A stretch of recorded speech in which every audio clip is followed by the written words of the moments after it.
Good afternoon, everyone. We'll get started. So I can see that people are joining in.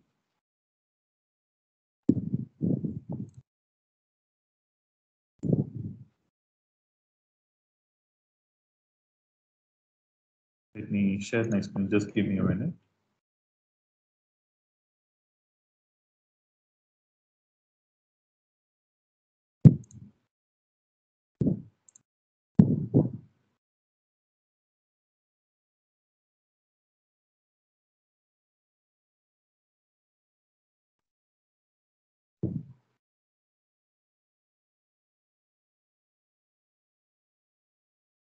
Are you guys able to see my screen?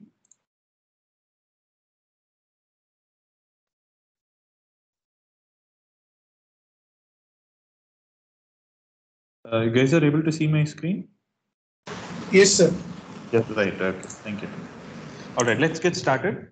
So in the morning's class, we looked at the common gate amplifier, and in fact, in yesterday's class, we started looking at it. In today's class, we completed the noise analysis of it, and we looked at how the impedance transformations are happening. So now we are moving to the last class of, I shouldn't say last class, but probably the third of the common series, which is common source we saw, common gate we saw. Now it is the common drain amplifier. Now, as many of you might also recall, this is also called as the source follower. So the BJT equivalent is the common collector, which is also called as the collector, the emitter follower.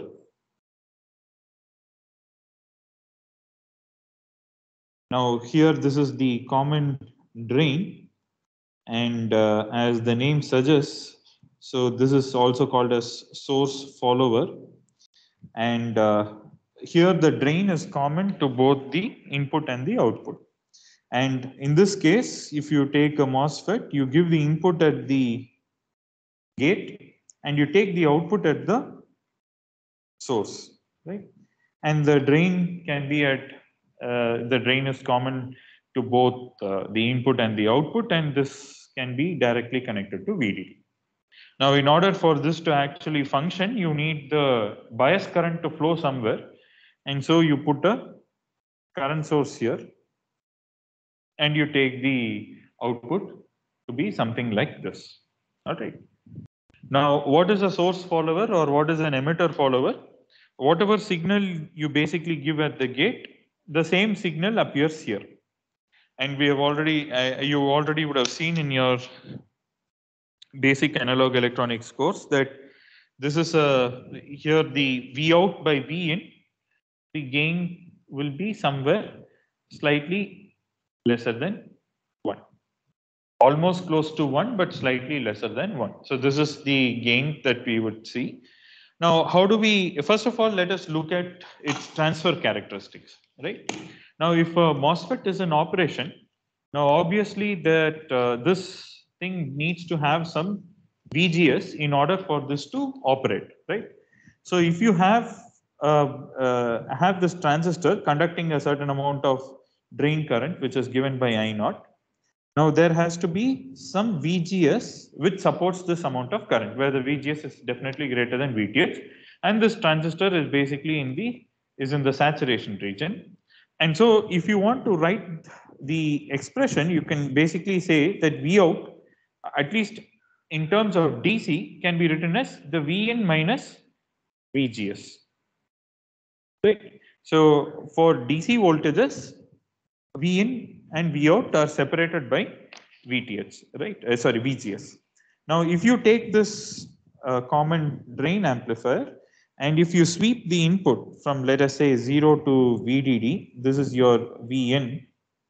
Now, what will happen is, let's say you're sweeping your input to be like this, right? Now, your output would look something like this. Initially, till you reach the threshold voltage, right, it will not conduct, right? And after that, it starts to basically follow the output. Now, always in all the points, you have VGS as the difference between the two lines, or rather between the input and the output. This is basically your Vout. Now, let us try to do the small signal equivalent circuit. So,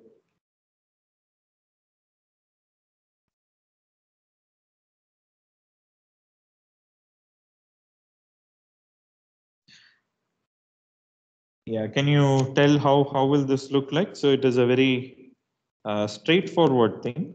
So first, let us analyze it for the low frequency case, and then we will move over to the high frequency case. All right. Now, if you take the transistor, so this is your gate, and you're giving your input V in here. Let's say you have some, again, this is your source resistance, whatever. And then you have your, let's say this is Vs, and let's say this is Vn. Now you have Gm, Vgs. Now you will also have GMB, VBS, right? And you will basically, you'll have your R0.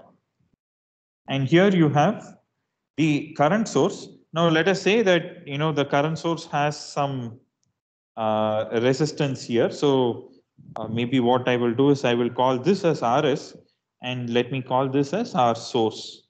Okay. So let us call this as the RS, and the Vout is taken over here, right? So this is taken between gate and the ground. Now the bulk, let us assume that the bulk terminal is also grounded.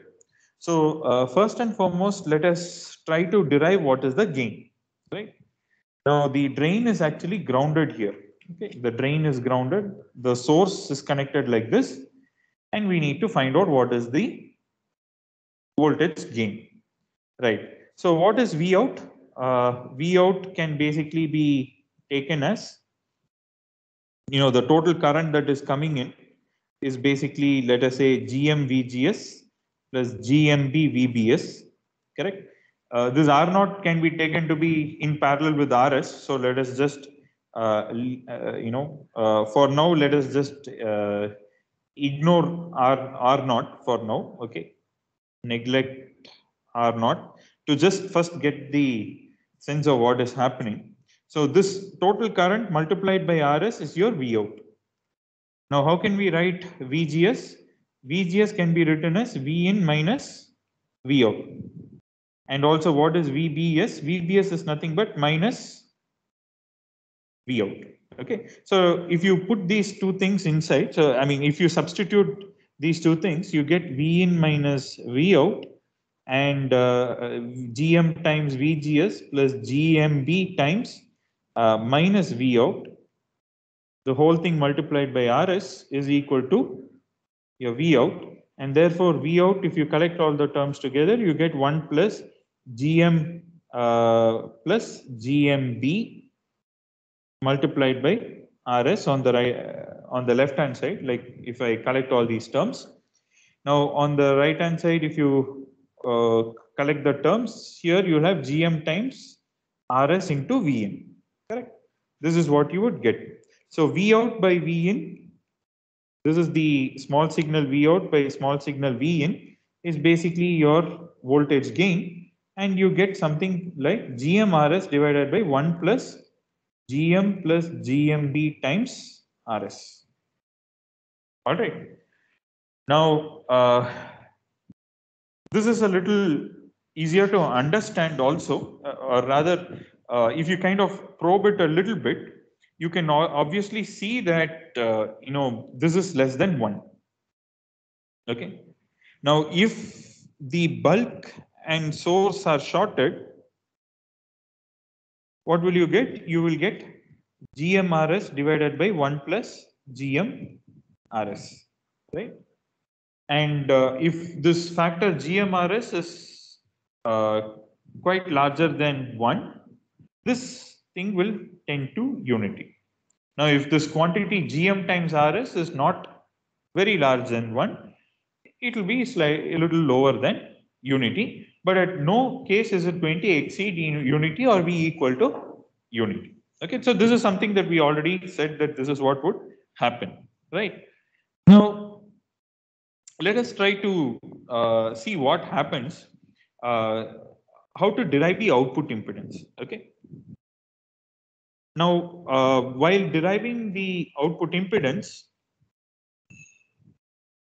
let us say, okay, what we will do now is that try to kind of modify this particular thing. So how do you derive the output impedance?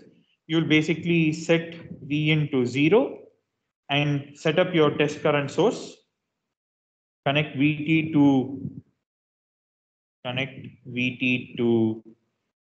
Vout, and then measure and find IT, right? So if you ground the input, you basically have GM VGS, GMB VBS, and then you have R0. So now what I can do is that, let's say you have the RS here, right? Now, let's say this is your RS. Now you will actually have R0 here, correct? Now, one thing, can you tell me, without even going into all this analysis, can you look at this particular circuit and tell me what is the output impedance?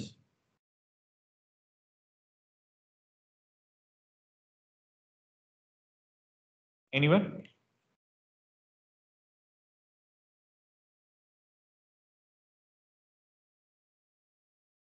I know it's the afternoon time and it's a little bit difficult to concentrate, but yeah, I hope you can keep yourself awake and follow the class. Can you look at this circuit? Because we kind of looked at it in the morning also. What is the input impedance looking in like this? Sir, RS parallel 1 by GM. RS parallel to 1 over GM, right? So you would expect 1 by GM, RS parallel to 1 over GM or 1 over GM plus GMB, right? So if you kind of, so basically what you can do is, that is what we expect. Let us see what we are actually getting.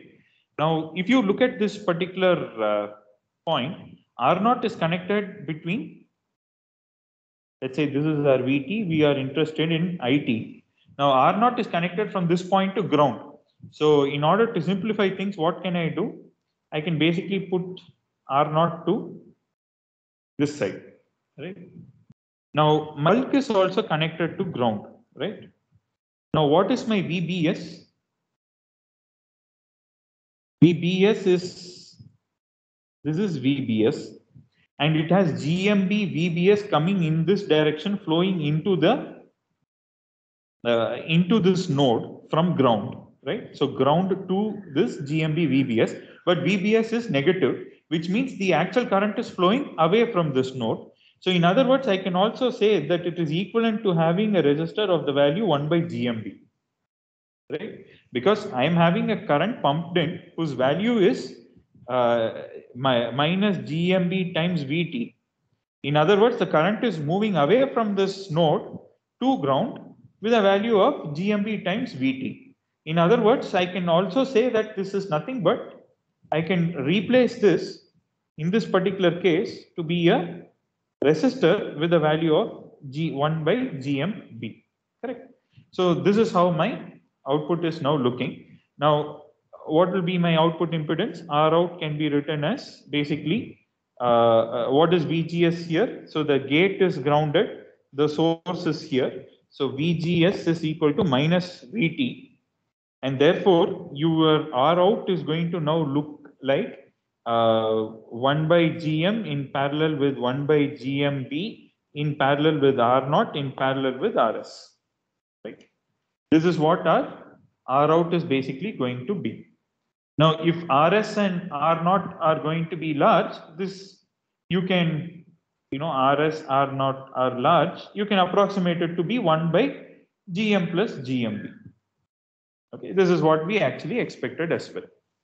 Now, if you want to calculate, so this, why do we use this source follower, right? Now, the source follower, as we see, has got an approximate output impedance of 1 by GM plus GMB. Let us say if you take, if you compare the common source or the common gate and the common drain, if you look at their output impedances, for this one it is approximately RD, this one is also RD, whereas here you have GM 1 by GM plus GMB. Now, for example, if this RD is all in the range of, let's say, kilo ohms, right? And let us say you are setting GM plus GMB to be equal to some, let's say, 10 millisiemens. It means that this is in kilo ohms, but for the common drain, the output impedance is actually what? Some 100 ohm, right? Now, this is a very useful thing because you have now an amplifier whose gain is slightly less than 1, but whose output impedance is actually very low. If you take the Thevenin equivalent circuit of any amplifier, now for the common source, let's say this is 8 times V in, you also have some R out which is in the range of kilo ohms. Let's say if you put a resistive load at the output, what will happen? The gain is going to severely come down, right? The gain is going to severely come down because the output impedance is very large for both common gate and common source. But whereas for the case of a common drain, the source impedance or the Thevenin equivalent impedance or the output impedance of the amplifier is actually very less. So which is precisely the reason why this common drain is used or the source follower is used in order to drive resistive loads. Okay, so this is used to drive resistive loads. Okay. Now, in all the other cases, if you see while calculating bandwidth and all that, we'll say, okay, assume that there is a load capacitance of 2 picofarad or 5 picofarad, something like that, right? Because all these amplifiers inside an IC, okay, outside, of course, outside an IC, that is a different story. But at least inside an IC, you don't have a DC block capacitor and things like that. And you use these amplifiers only to drive capacitive loads. There is no resistive load being given. But there are certain cases where you need to actually drive a resistive load. Now, when you need to drive a resistive load, you almost always end up using a common drain stage, and the actual circuit will basically look something like this. Okay. Now, this is your V in. This is some bias voltage. This is basically a current source, right? So basically, if you have some reference current coming in, you can put a current mirror, bias this transistor. Let's say this is M1, this is M2, this is some M3. Now here you connect your RL. In fact, in all our discussion till now, this is the first place where we are connecting a resistive load to the output, because in all the other cases, if you connect a resistive load, the gain is going to get heavily clobbered down. Okay. And therefore, this common drain or the source follower is used as a voltage buffer or a driver. So in many cases, what will happen, even in the op amps that we will be designing, you will basically have an operational transconductance amplifier, a OTA, followed by a common drain stage, which together makes it a complete op amp. Right?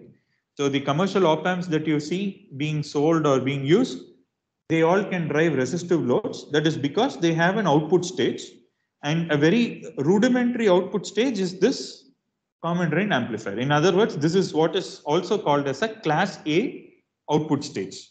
Of course, many of the op amps will have what is called as a class AB output stage, but a class A output stage is pretty much just this. Okay.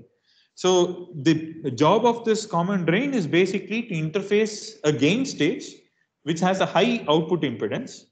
So for example, if you have a common source amplifier, let's say V in, this is some bias voltage VB1. This cannot drive a resistive load. So what you will do is basically put, let's say this is another VB2. You put a common drain stage and then you drive your output. Now the total gain is going to be the gain of this multiplied by the gain of this. So if this is M1, M2, M3 and let's say this is M4, the overall gain is going to be what? GM1 times R01 parallel to R02. This is the gain of the first stage multiplied by GM3. What was the gain that we saw here? It is GMRS divided by 1 plus GMRS, right? So here what will you get? You will basically get GMRS is here R04. Now the same way, if you want to calculate, here we neglected R0, but if you consider R0, where will you put it? You can basically put the R0 here, right? So whatever the R0 you have will come in parallel with this RS. So the gain will get modified as what? GM3 R03 parallel to R04 divided by 1 plus GM3 R03 parallel to R04. Now this is the overall gain expression that you'll have, where this is a common source stage and this is a common drain stage put together. All right. So any doubts, any questions? Okay, sorry. In this case, actually, what will happen is this in parallel with RL also. Okay, so you will parallel with RL and parallel with 1 by GMB also. So let us maybe just derive this particular part. So if you have the whole thing, let's say we have V in, you have some resistance here, let's say, or rather the current source here, VB, and you have RL. The small signal equivalent circuit can be written as this is V in connected to V in. The drain is grounded. You have only GM VGS connected here. Now all the other things come between this place and ground. So first of all, you have R02, and you can also put R01 here. You can put 1 over GMB1 here, and you'll also have RL here, right? So V out basically can be taken as V out is nothing but let's say R equivalent is given by R01 parallel to R02 parallel to 1 over GMB parallel to RL. So V out can be taken as GM VGS into R equivalent, and VGS is nothing but V in minus V out, and therefore your V out can be written as what?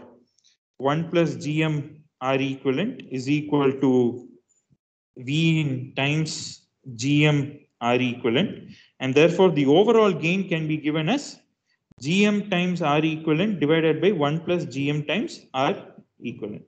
Okay. So which is basically what we have given here. GM with all the R equivalent, which is nothing but the R03 parallel to R04 parallel to RL parallel to 1 over GMB. So here also you will have the same expression.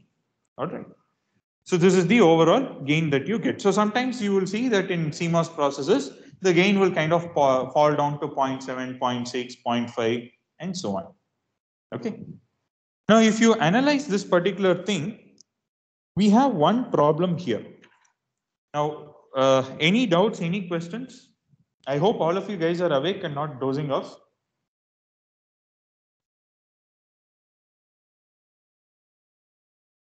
Okay, there is too much silence today. Okay, all right, fine. So the first problem that we have is that the problem of body effect. Okay. Now we kept saying GMD, VGS, and so on, but we also know that VTH is a function of the P out. Basically, you have this transistor, right? You're taking the V out here. Let's say the bulk is grounded.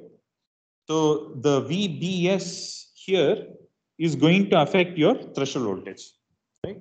So if you're going to have a very large output, then that is going to reduce your threshold voltage. So VTH becomes a function of V out. Now we know that everything in the transistor is literally revolving around the VTH, right? So what this introduces is basically you'll have a voltage dependent, or rather we should basically say that you have an input dependent threshold voltage. right? Because the input and the output are basically related by a very almost a factor equal to unity, right? So you have an input or an output dependent threshold voltage, which basically means what?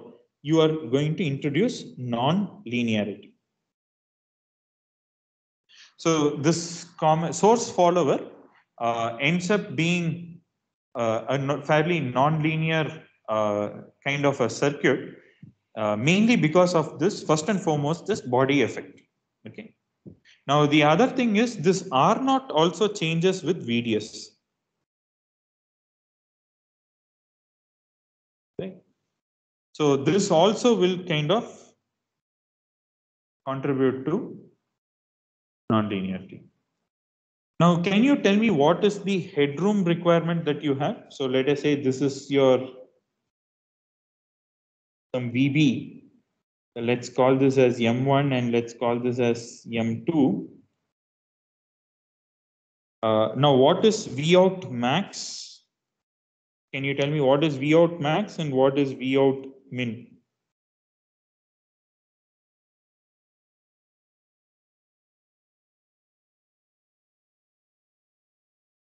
How high can the V out go? So VDD minus VD set of 1. VDD set of 1. Okay, we can say that it can go up to VDD minus VD sat of 1. That is one answer, but it also depends on the DC bias of Vin, right? So it will always be limited by the DC bias of the Vin. So it can go up to Vin minus the VGS required. Now, what about the minimum voltage that it can go down to? VD set 2. VD sat of 2. Right? Now, this is the range over which this can operate. Okay. All right. Now let us see what happens at high frequencies. So at low frequencies, we see that the output impedance, we saw that it was low. The gain is kind of less than unity. And what is the input impedance? The input impedance at low frequencies is infinite because you're just literally going and hitting a gate, right? At low frequencies. Now this circuit at high frequencies starts giving a lot of other issues. So let us see what all is going to happen. Now, if you take the same circuit, right? Let us say, let's just approximate it to be this thing. Let's say there is some load capacitance at the output node. Now, this load capacitance will definitely come because there is a CSB here, right? And the current source will also have some capacitance, and all these things will come into the picture. Now, let us say there is some source resistance, and you have Vin. Now, the small signal equivalent circuit for this one is going to look something like this. You have this one, R source. And let's say you have CGD directly connected to ground, right? Because this is CGD. And then you have CGS, right? Connecting to the source. And then you have GMVGS, right? For simplicity, let's just ignore the GMB VBS term for now, okay? Because it's going to get complicated even otherwise. This is your CL and this is going to be your V out. Now you can easily write expressions because VGS is basically this one. And like how we have solved earlier, you can always write these expressions. And what you would see is that now what I will do is I will not go into the derivation of it because it's a little messy derivation. But what is necessary is really not, what is the exact expression. Because one thing you must always understand as a circuit engineer, in many cases, what is important is for us to understand what is the impact that you get. How can you estimate its performance or how can you estimate its response? All right. Now, it is not very important for us to know exactly a very rigorous mathematical derivation because many times it doesn't serve much use because the parameters governing an equation are much more complicated, okay, which is why we go and rely on simulators. These analyses are mainly for us to have a very solid basic idea of how things will work. Okay, so if this expression is given in the book and you can basically look at it.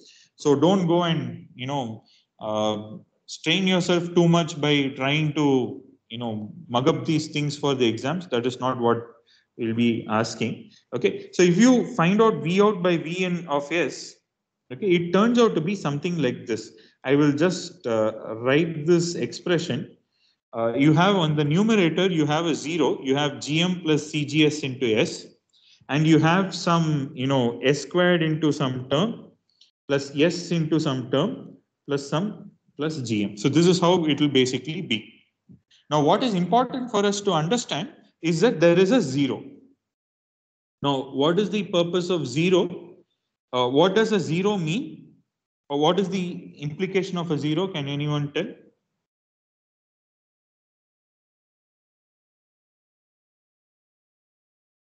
So if you have V out by Vs, this is your gain.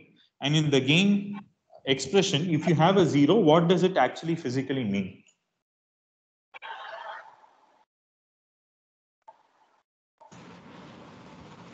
So we will have 0 gain at the frequency. We will have 0 gain at? The frequency, sir. At the 0. So there is at the 0 frequency, right? So the omega 0 is going to be minus Gm by Cgs, correct? Now what it means is that at this particular frequency, the transmission is going to be 0, or rather the gain is going to fall down to absolute 0 volt per volt. It's not 0 dB, it is actual 0. Now why is that happening? Basically it means that in this particular case, if you see, there is a CGS, right? And so this input signal is basically going to go through the transistor and it's going to pump some current. And it is also going to travel through the CGS and pump some current. Right? Now there are two parallel paths. Always when you have two parallel paths, there is a possibility of having a 0. And it basically means that at some frequency, the current through the CGS and the current through the transistor can cancel out each other. Okay, so which is what is happening at Gm by Cgs. Now Gm by Cgs is also known as the transition frequency. Now what is the transition frequency? So I will leave it to you guys to derive this. Basically, this is what is defined. It is defined as the frequency at which the short circuit current gain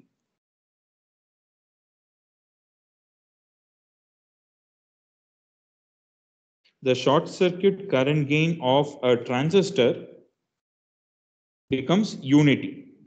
Okay, so you basically take just the MOSFET by itself, you give the input at the gate, you short circuit the drain, that is you connect the drain and the source together, and you look at the response, you compute the short circuit current gain expression and you set it to 1 with all the capacitances. So basically you have CGS, you have CGD.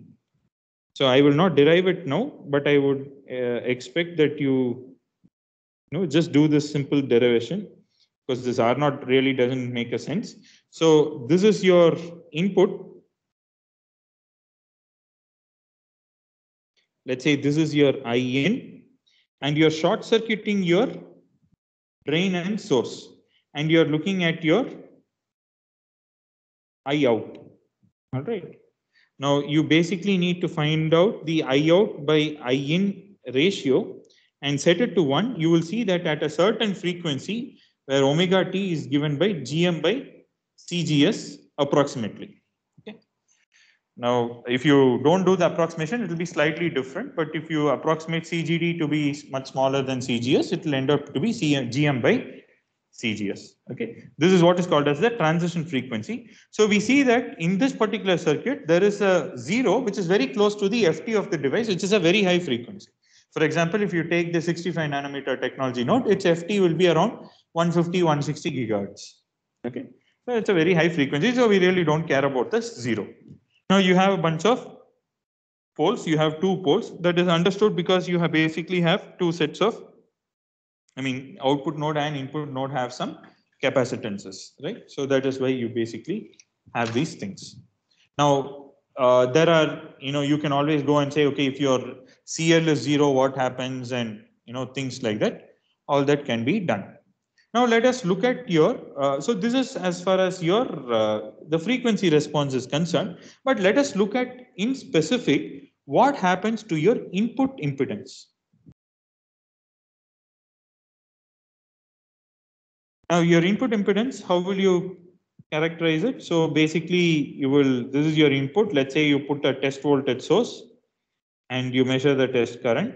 Here what you have is you have CGS here connecting between the input and the output.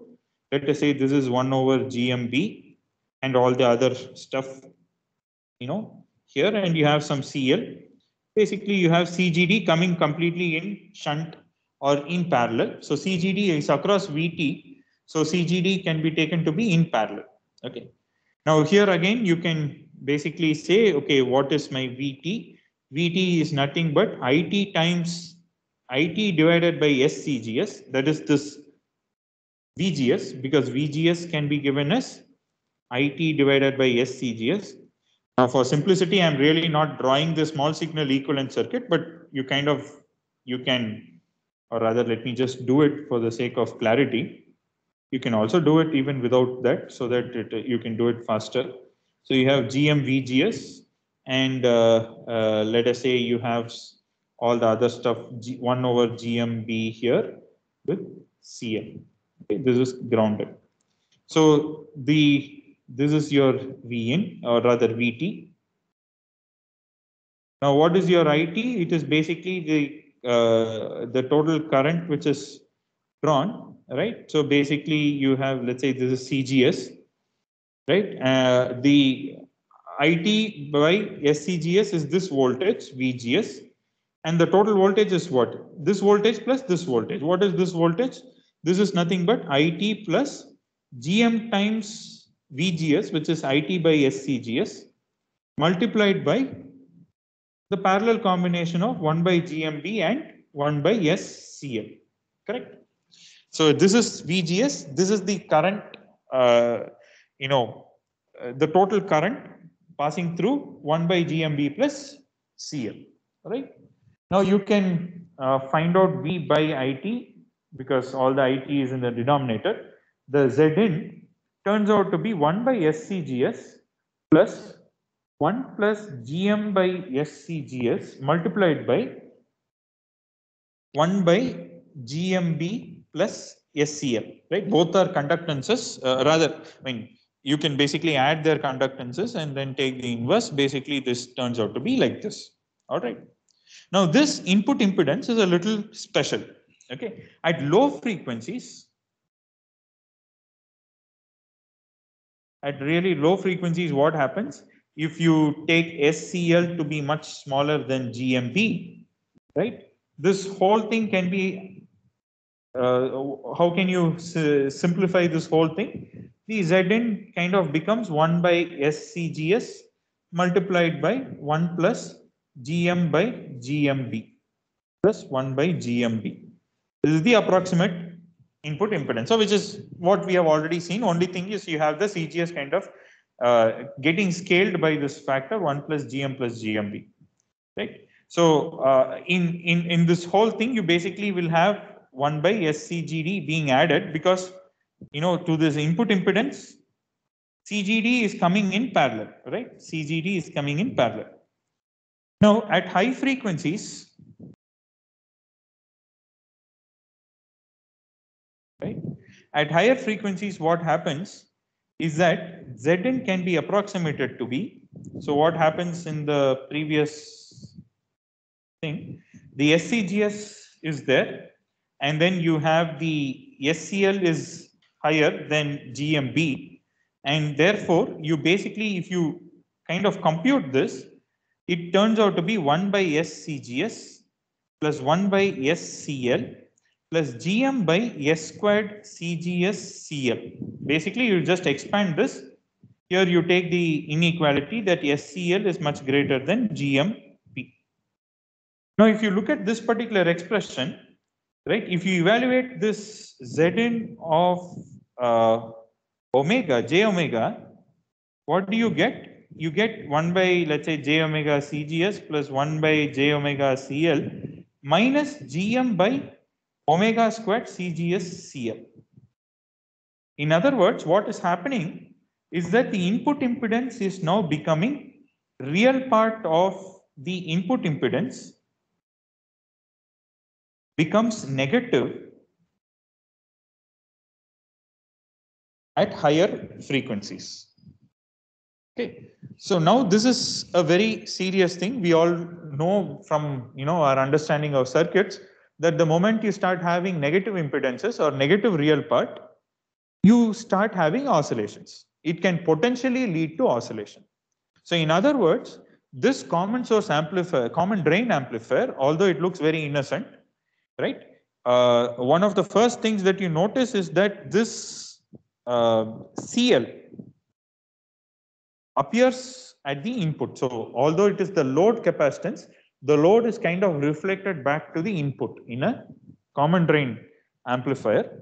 And not only that, at high frequencies, the real part of the impedance can become negative. And this negative real part can cause instability. When we say instability, basically what happens is you build this amplifier, you expect that it will be a nice amplifier, but when you actually fabricate and test it, it can potentially go and oscillate at some frequency. Okay, the oscillation can happen when the Barkhausen condition is fulfilled. So if you will have some parasitic capacitances and inductances in the whole circuit, which can kind of resonate at some frequency, and if the Barkhausen condition is fulfilled, it will start to oscillate. Okay, so it can basically cause instability. All right. Now we will just look at the output impedance. The output impedance also, what happens is basically that we have already looked at it, which is basically 1 by GM plus GMB approximately. Now you can also compute the output impedance at high frequencies.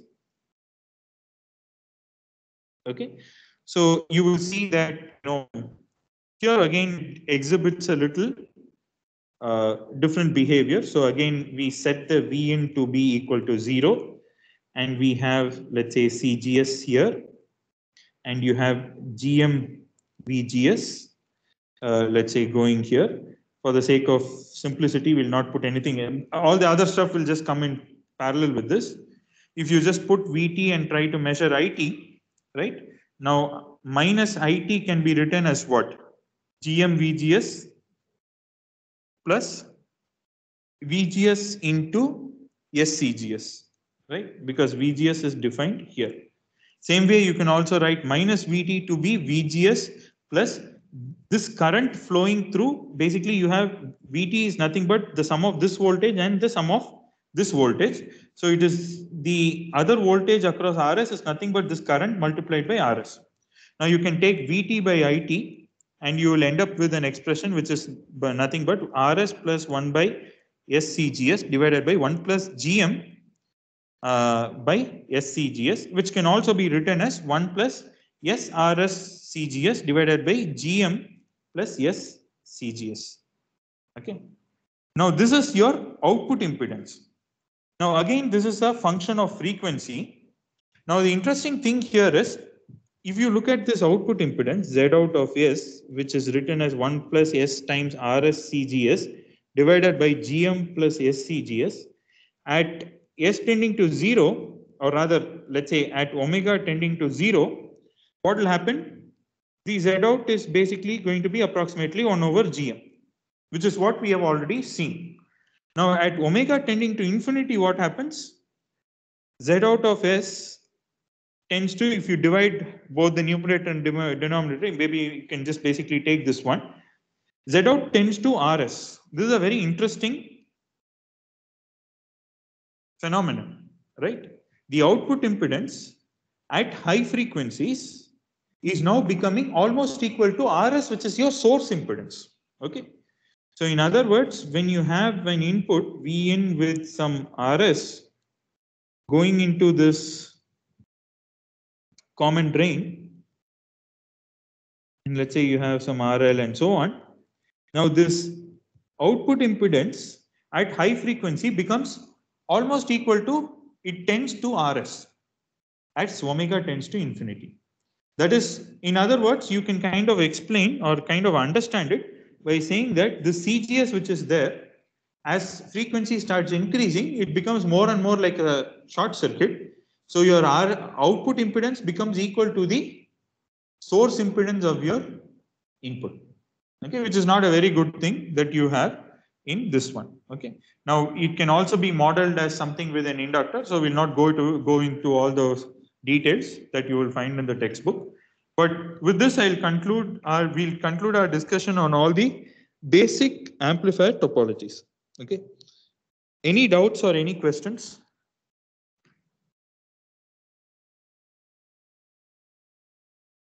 No questions, sir. No questions. Okay. All right. So I just forgot. I'll just talk briefly about the noise of this common drain. The noise of common drain is also not very complicated. It's a fairly simple one, right?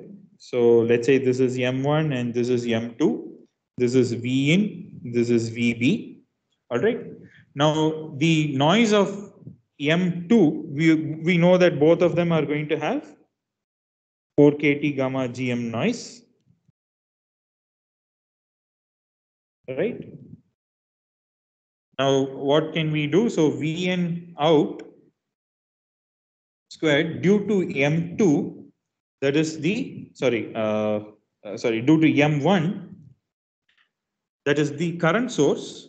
We can say that this noise current, let's say IN2 squared, gets multiplied by the output impedance, the impedance seen from this node.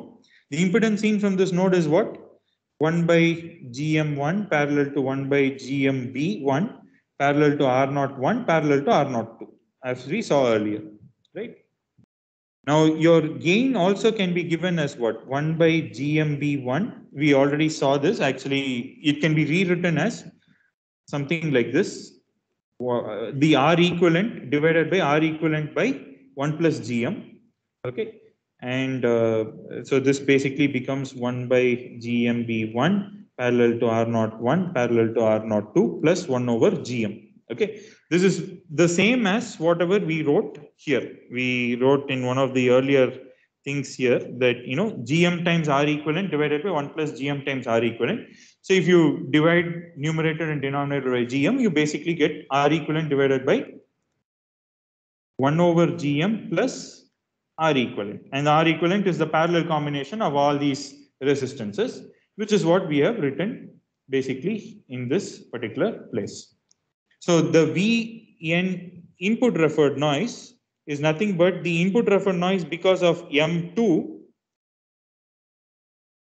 which is nothing but 4 kT gamma GM2. So this noise plus Vn out squared due to M1 divided by GM2 squared. So in other words, basically this is nothing but 4 kT gamma GM2 divided by GM2 squared plus this whole thing divided by not AV GM squared, it is AV squared. So this whole thing divided by AV squared. Now it turns out this will be nothing but 4 kT gamma GM 4 kT gamma by GM2, or rather I can take it in common. It becomes 1 by GM2 plus GM1 divided by GM2 squared. This is what basically you will end up with. This is very similar to your common source noise, input referred noise power spectral density. The same turns out to be the case for this one as well. Okay. So with this, I'll conclude today's class and our discussion on all types of common source, common drain, and common gate amplifiers. Now this material, whatever I have covered, is there in chapter 3 of Rasavi, which gives you the low frequency derivations for or analysis of all these single stage amplifiers. It is also found in chapter 6 of Rasavi, which gives you the frequency response of these amplifiers, and also in chapter 7 of Rasavi, which is the noise response of all these amplifiers. Okay, so I've kind of merged the content from all these 3 different chapters, and I have taken in the last few lectures. Now, in next class, we will probably see briefly about the cascode, telescopic cascode and folded cascode, and we'll move to differential amplifiers. Now, differential amplifiers form the basis of your OTA design or your op-amp design. And from there, we will go into all the different op-amp topologies and how to design op-amps. Okay. Any doubts, questions? Okay, if there are, yeah, someone had a question? All right, if there are no other questions, we'll conclude the class. Thanks, everyone. So Monday, 4:30, right? 4:30 to 5 o'clock is the makeup test, which is purely optional. All right. Okay. Thanks, everyone. Yeah.